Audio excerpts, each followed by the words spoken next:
Okay, guys, welcome to my talk. This is Decentralizing the Web with JavaScript. First of all, thanks for having me at the conference. It's my second year here, and I really enjoy it, so thanks for that. This talk is basically an introduction to JavaScript, Ethereum, and the apps. So we are going to review some basic concepts and see a little bit the JavaScript ecosystem that we have to build the apps with JavaScript and Ethereum. So my name is Ignacio Anaya. I am from Argentina. Anyone else from Argentina? No? Yeah. That's my Twitter handle, so if you have questions or feedback or whatever you want, you can reach me there. This is me playing hockey. I am a hockey player. I don't think you play hockey here, but well, this is what I do when I am not coding or traveling. I am JavaScript engineer at Bloq. Bloq is a company that provides blockchain solutions. I am ambassador at Auth0. It's a company that provides single sign-on services. It's a great service if you want to deal with authentication, authorization, and this kind of flow. It's a good point to start there. And I am the organizer of Buenos Aires, the meetup of Vue.js in Buenos Aires, Argentina. Yeah, it's a cool name, right? So how many of you have worked with blockchain before or know about blockchain? OK. Just a few of you. So I will do some brief recap of those concepts, main concepts about the blockchain. First of all, this was my first impression when I started working in the blockchain environment. Basically, I thought that most of the people were scammers or people trying to take your money. And it's true, but it's not entirely true. There are a lot of good people working, and there are a lot of great people building cool stuff, especially in the Ethereum ecosystem. So this is not the real scenario. I mean, probably the most things that we already know about blockchain are fits with this, but it's not the the most common case. Let's start with the boring part. The first thing it's OK. So blockchain is not cryptocurrency, OK? And this is not a talk about cryptocurrency. I don't really like to talk about cryptocurrency because what I like about blockchain is the technology, is the powerful, is the things that we can do in terms of engineering. So this is not about trading or exchanging or holding crypto. So the first concept, it's obviously a blockchain. What is a blockchain? So it's basically a distributed database. It's a public ledger with a public history of transactions where we can check everything there. Everything is written there. The blockchain, it's linked and safe. So we have blockchain because we have linked blocks, one of each other, or one on top of each other.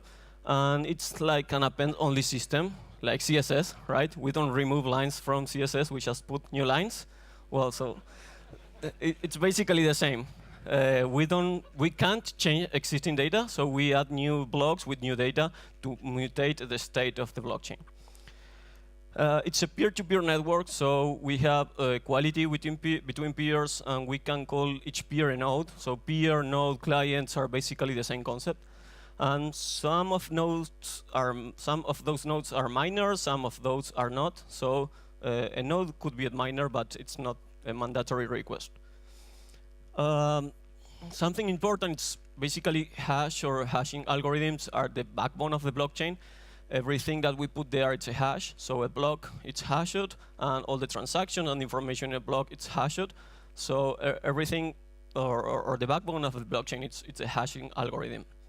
So hashing, it's basically we have an input. We use this cryptographic algorithm to hash the input, and we always get the same output. But we shouldn't get same inputs, same outputs with different inputs. That it's really bad. This is kind of representation of blockchain. So we have blocks. Some of each blocks, all of these blocks has reference to the previous block, and we have transactions inside those blocks, and everything. There it's hashed, so we build a tree Merkle similar as Git works with the Git versioning. So something more related to work. Obviously, this is not true. This is just like a pseudocode. We can see there that if we want to think about this in a programmatically way, we can think like a block. It's hash function. Inside that function, we have the previous block. So in this case, we have the genesis block. We don't have a previous block. It's the block 0. And then we have data, that it's a set of restricted or fixed data that we need to use in that block. And we have metadata, that it's things that we can put inside, so like custom things. So if we have a new block, then we link the previous one with the next one and put the new data and the new metadata and so on. If we have a new block, always link the previous block. And it's this system, it's basically a linked list. So the good things about blockchain, it's 100% reliable. It's public, it's accessible, it's immutable. We can't change. I mean, we can change the state, but we need to do it appending new information. I can't change something that it's already there because the other peers or the other nodes will notice that because we'll validate that. Remember that we hash the information. So if something changed, the hash changed, we have a different output, and the other nodes will notice that, and I will not be able to perform that kind of operations. The bad things, well, a lot of resources that we need to implement. It's not really eco-friendly, but well, there are a lot of things that right now are not eco-friendly, especially the current financial system. So the main problem, I think, is scalability. So for a blockchain, you need to have scalability, or the ideal scenario is scalability, security, and decentralization. But decentralization and security, at least for me, are the most important concepts. So in order to have those things, you need to sacrifice something, okay? So in this case, you need to sacrifice scalability. There are other chains that try to implement scalability, but sacrificing decentralization. So this is, at least for me, this is not a real concept about the blockchain. So let's talk about Ethereum. Ethereum, it's a blockchain technology. It's a platform that runs smart contracts. Basically, these smart contracts are applications that you code and can run inside the platform without downtimes, without censorship, without fraud, without third-party interferences. So this is probably a way to start thinking about the new internet. We don't have a central authority that rules over these applications. And something important, it's Ethereum, it's not either. Okay? Ethereum, it's a platform, it's the blockchain. Either it's just a cryptocurrency. So smart contracts, this is a pretty fancy definition from more than 20 years ago, before the concept of blockchain exists. It's kind of complicated, so I would like my definition. A piece of code that runs into blockchain. So that is a smart contract. Okay? Use cases, we can use it for asset exchange, for chain control, data ownership, trust funds. That is my favorite. Imagine that you can delegate to a smart contract your pension, so you don't have to worry about that in the future the government take money of your pension. So these kind of things are the task or the operations that we can delegate or code inside a smart contract. And the life cycle is pretty simple. We code, we compile, we deploy, and then we interact. The thing is that any time we put code in the blockchain, we can't change it later. Okay, remember that anything we put there, it's there forever. So if we introduce a bug in our code, we will have a bug forever. There are some ways to migrate or deploy new contracts and invalidate old ones, but it's not hard. There are tools for do that, but just have in mind that anything we put in the blockchain will be executed forever.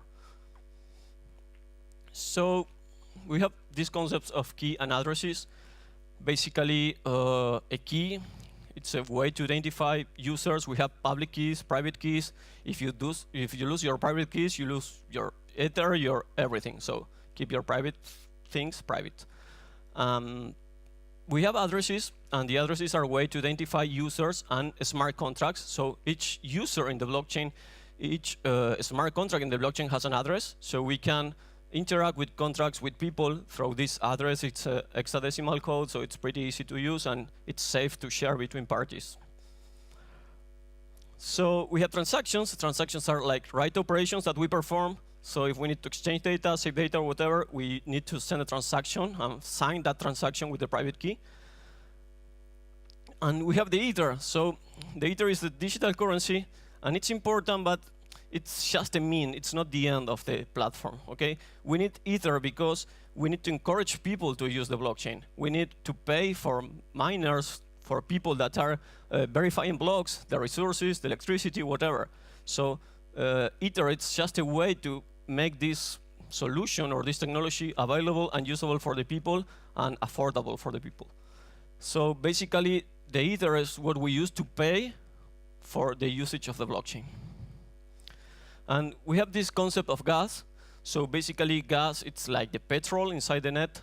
It's the fee that we pay to perform operations. So anytime I want to send a transaction, anytime I want to send Ether to another person, I need to pay a fee. And this fee is called gas. It's basically the reward that the miners and the people that are verifying the transactions get in order of each transaction or process. And then we have the apps, or decentralized apps. Basically, the app, it's the infrastructure that we build in top of a smart contract. So the smart contract, it's our backend. And basically, the app, it's every service that we use or we build or we code to make the people use our smart contract.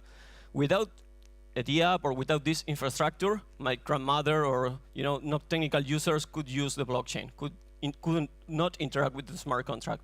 So we need something to let these contracts friendly, these code friendly to the people, to the normal people, to the moguls. So you can think in the blockchain as a database. You can think in the store procedure as, in the smart contract as a store procedure that retrieves and writes the data. And the app, it's the entire ecosystem that you need to build. Could be a simple UI, a simple web application, or it could be servers, databases, a lot of infrastructure that you need depending what you're building. So this is a simple flow for an app. We have a user. The user, for example, it's a app that let me buy things. So the user will press the buy button, and the buy button will trigger to the node a transaction. That transaction needs to be confirmed by the network, by other peers. And if the transaction is confirmed, it will be minted in a new block. So once the new blocks arrive, I will notify the user that everything is OK. So in the middle of this process or in the interaction, transaction, confirmation, and a new block. This is everything that happens when we send information to the blockchain. And the philosophy behind it, or behind the apps, it's obviously they need to be decentralized. They need to provide incentivation, something to encourage people to use it. They need to be open source, so everyone can audit that. And it's open source because the code it's in the blockchain, so it's free, it's available. And should be autonomous, so no one can't stop it. No one can govern. It's like something that has self-governance.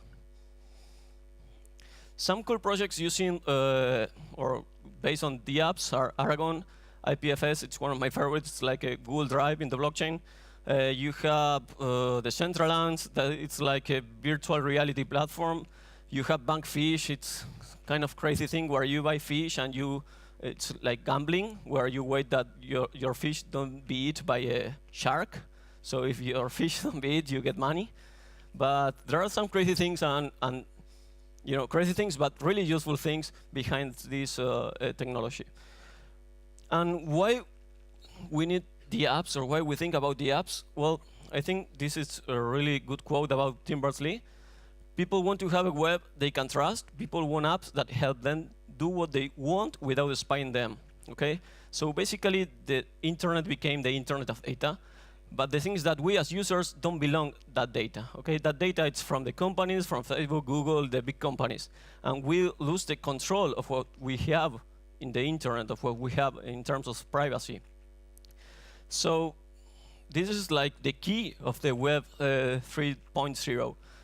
Not sure if it will be Ethereum or not, but we will probably need to think about a new different web with decentralized applications. There is the DAT project. It's not related to blockchain, but it's another cool stuff that we have over there to start thinking about Web 3.0 and decentralized applications. So the concept about the Web 3.0 is that we can, no one can stop you to deploy code to the blockchain.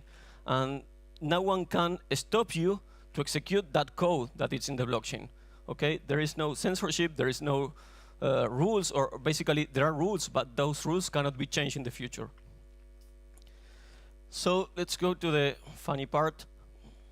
The first thing we need to start working with the blockchain or with Ethereum and JavaScript, it's a client. As I said before, a client is a node, a client is a peer. So we have different kind of clients. Get it's one, Parity is the other one, and ganache-cli. It's probably the one that you will use at the beginning. Those clients expose an API using WebSockets, HTTP, or IRPC, or I don't remember, IPC. It's like a JSON file. So depending what kind of application are you doing, you can use these different APIs. Basically, in most of those APIs, you will get the same information. So we have the client, but we need to connect to a network, okay? And we have different kind of networks. We have mainnet, and mainnet it's okay, but the problem is that anything we put there will cost us money, okay? We have to pay. We have to pay for deploy, we have to pay for test, so it's not the ideal scenario when we are building or developing an application. So we have test nets. There are several ones. I think the current one is Truffle. The other ones are kind of deprecated. We can build private networks, not only for development. We can build private networks because maybe our company wants a private app, so we don't want to share that with other blockchains or with other users in the blockchain. So we can build our own network. And the easiest way is we can have a local network, and we can do that using Ganache. So a local network is basically a network that lives in your computer, and anytime you stop it, will be removed, will disappear, and anytime you start it, will create a new one again. So it's a network with one node that you can use for test, for develop, for play, for learn, etc. So ganache-cli, it's pretty simple. You just install with npm, and then you use ganache-cli to create or start a new node. Then we have Solidity. Solidity is the language that we use to code the smart contracts.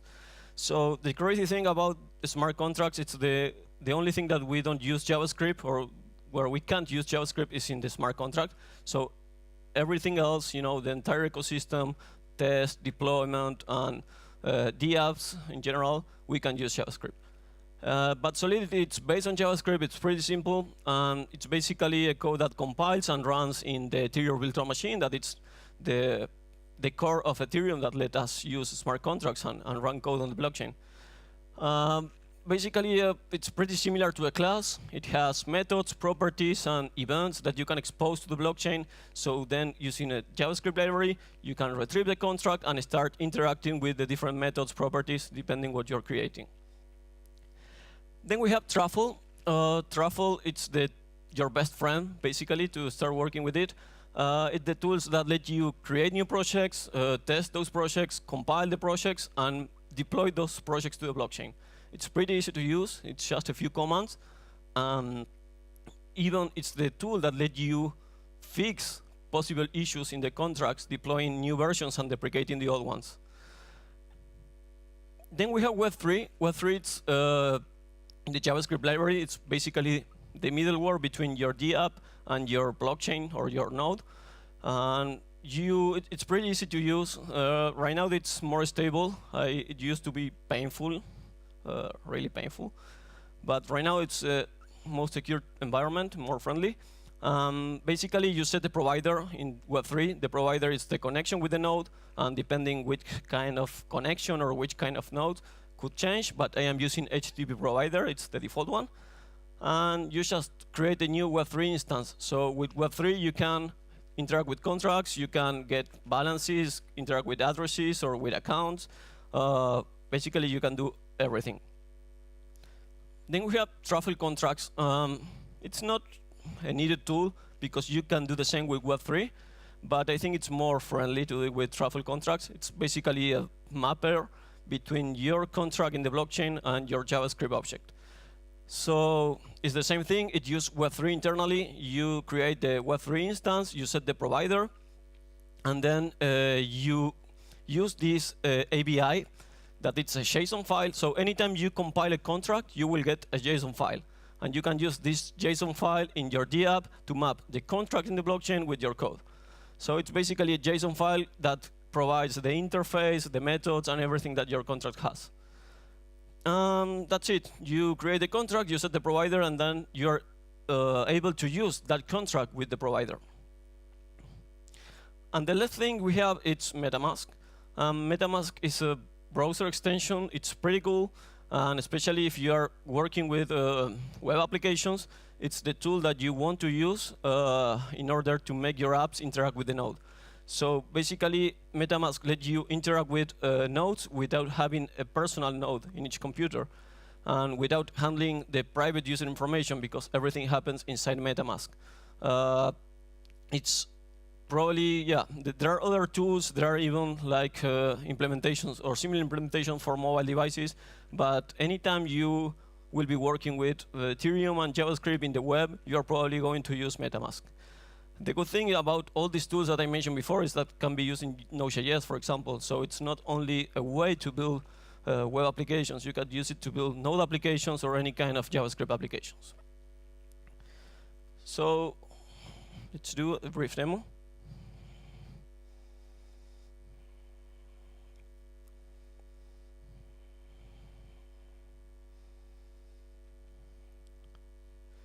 So this is the project I generate with Truffle. This is an application to vote. I will share the code later. This is the Solidity code. It's not really hard to follow. It's similar to JavaScript. Then we have the migrations that are the kind of scripts operations that Truffle will perform. We have this script that will deploy the application to the blockchain.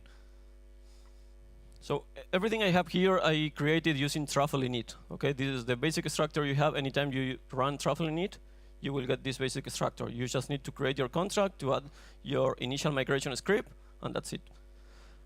Then we have this Truffle file where you set up the network that you're going to use or that you're going to deploy the contract. So first of all, if I open a terminal, oh sorry. Okay, so if I run ganache-cli, I will start the node. So these addresses or these things that you are seeing now are the accounts that are created by the node just for test purpose. Those are the private keys, so you should not share that. I mean, this is test, so no problem with that. But these are the things that you need to keep private. And right now you can see these operations. It's because my node is mining. It's mining new blocks. It's generating new data. This is obviously for test. If I stop that, everything will be removed. So now I can, for instance, run Truffle test, and it will run the test cases that I have. The tests are great because are basically Mocha or Chai. You know, you can use whatever JavaScript framework they are. So are pretty easy. Let me show that. It's pretty easy to follow. It's pretty easy to understand. It's just JavaScript. So I can run Truffle migrate, and Truffle migrate will deploy the contracts. First, we'll compile the contract, so I don't need to compile it manually. And if I run Truffle migrate, and I go to the node, you can see here that something was created. So this contract created, this is the address of the contract, so I can use that address later if I need it. Basically, the address let me identify that contract is the true one, right? Because someone can create a contract with the same interface, with the same methods, with same everything, but with a different address. And that will not be the real contract. So this is a real common case for scammers. So I have this JSON file that I mentioned before. And this is the JSON file I will load in my DApp to start interacting using JavaScript with the contract. So everything we saw recently was just create a contract, testing, and deploy it, but not the app. So I have a kind of the app that it's a kind of old. built with jQuery. I will migrate that, but I have 2 talks, so as soon as I finish my second talk, I will migrate that. So I will run a web server here.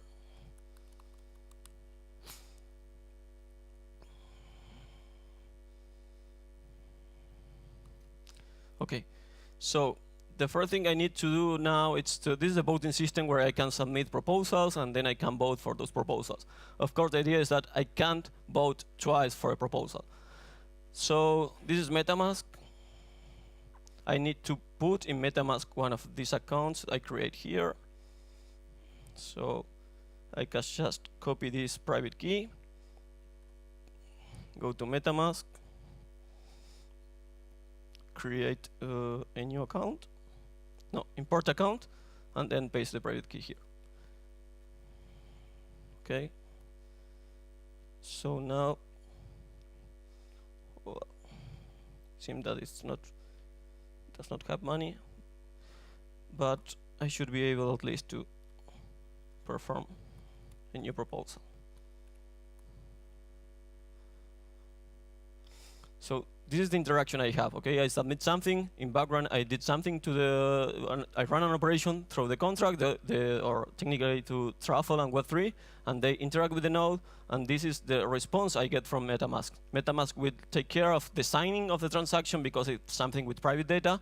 I can confirm. I can't confirm actually because I don't have Ether. I don't know why I don't have, but I can reject that.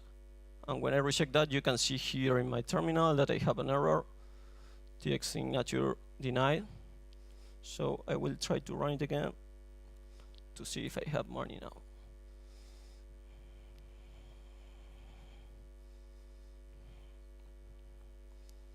Okay.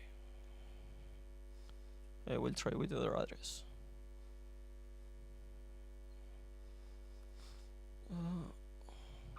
The bad thing about this setup it's that anytime you stop the node, you have to deploy again the contracts and you have to repeat this process. So it's great to start playing, it's great to start seeing how it works, but it's not the ideal case for development. Let's see it again. A new account. Well, seems that it's not my lucky day. Okay.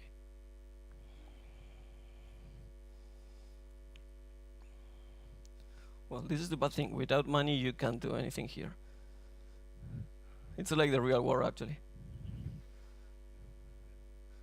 Okay, let's try one more time. I am running out of time. So I will stop it. I will run again. This value -e, it's letting the know that I want to create accounts with money. But well. And as I said before, now I have to deploy again.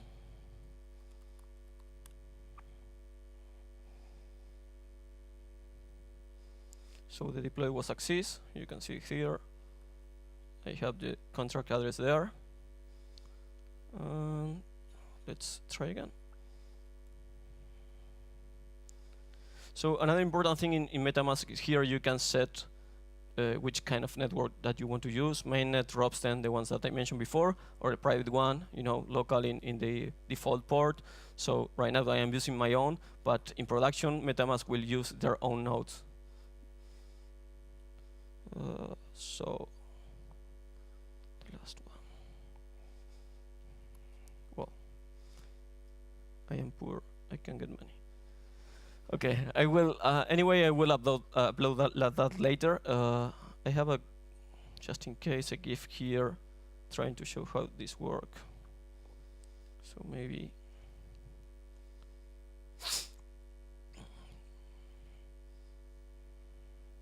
So you can see here the notification. Now in that account I have money.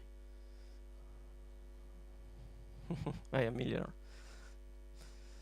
Then I have the proposal there, and I can vote for my proposal, but again I have to pay to vote. And then the transaction was approved. I can't vote again because I already did. This is how I basically code my smart contract, and the rules that you put there are your own, so you can do whatever you want. Those are my rules, but the good thing is that we set the rules there, but those rules cannot be changed in the future. So let me finish with this. Sorry.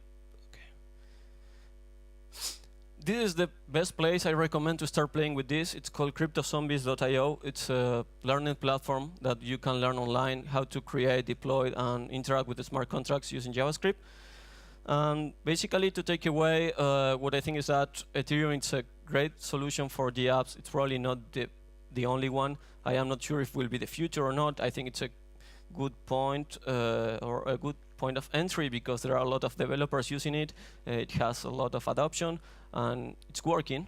So I think that the web should change, or at least the web or the way that we think about the web should change, and it's our duty. So take a moment to think about Ethereum, that project, or whatever you want, but it's a moment to start building a new decentralized web and get the control of the data again. So thank you.